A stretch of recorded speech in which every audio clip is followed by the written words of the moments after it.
One day, James had to wait at the station till Edward and his train came in. This made him cross. Late again! Edward laughed and James fumed away.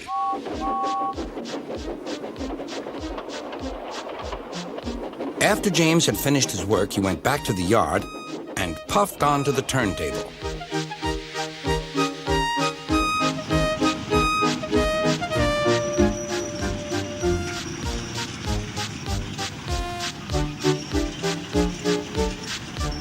He was still feeling very bad-tempered.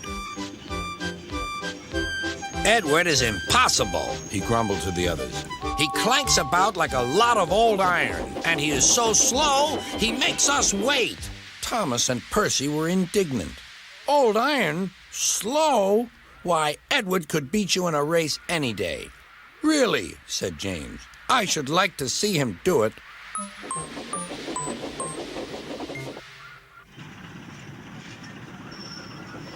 Next morning, James's driver was suddenly taken ill. He could hardly stand, so the fireman uncoupled James ready for shunting. James was impatient. Suddenly, the signalman shouted. There was James puffing away down the line. "All traffic halted," called the signalman. Then he told the fireman what had happened. Two boys were on James's footplate fiddling with the controls. Phew! They tumbled off and ran when James started. The signalman answered the telephone. "Yes? He's here. Right. I'll tell him. The inspector's coming at once. He wants a shunter's pole and a coil of wire rope." "What for?" wondered the fireman. "Search me, but you'd better get them quickly." The fireman was ready when Edward arrived.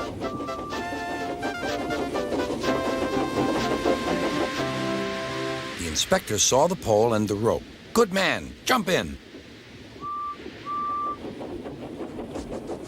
We'll catch him, puffed Edward. James was laughing.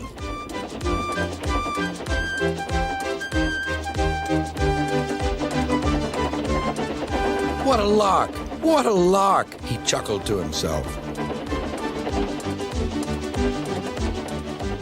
Suddenly, he was going faster and faster.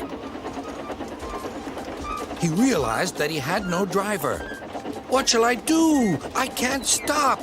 Help! Help!" We're coming, called Edward.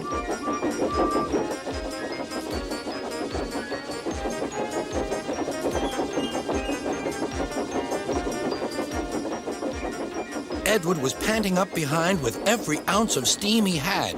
At last, he caught up with James.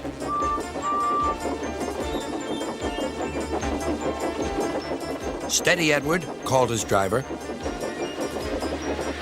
The inspector stood on Edward's front, holding a noose of rope in the crook of the shunter's pole. He was trying to slip it over James's buffer.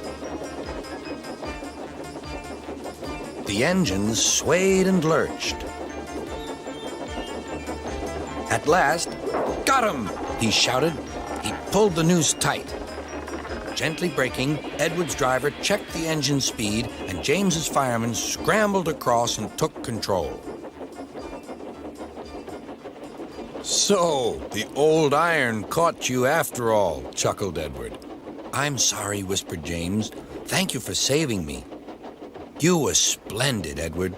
"That's all right," replied Edward. The engines arrived at the station side by side. Sir Topham Hatt was waiting. "A fine piece of work," he said. "James, you can rest and then take your train." "I'm proud of you, Edward. You shall go to the works and have your worn parts mended." "Oh, thank you, sir," said Edward. "It'll be lovely not to clank."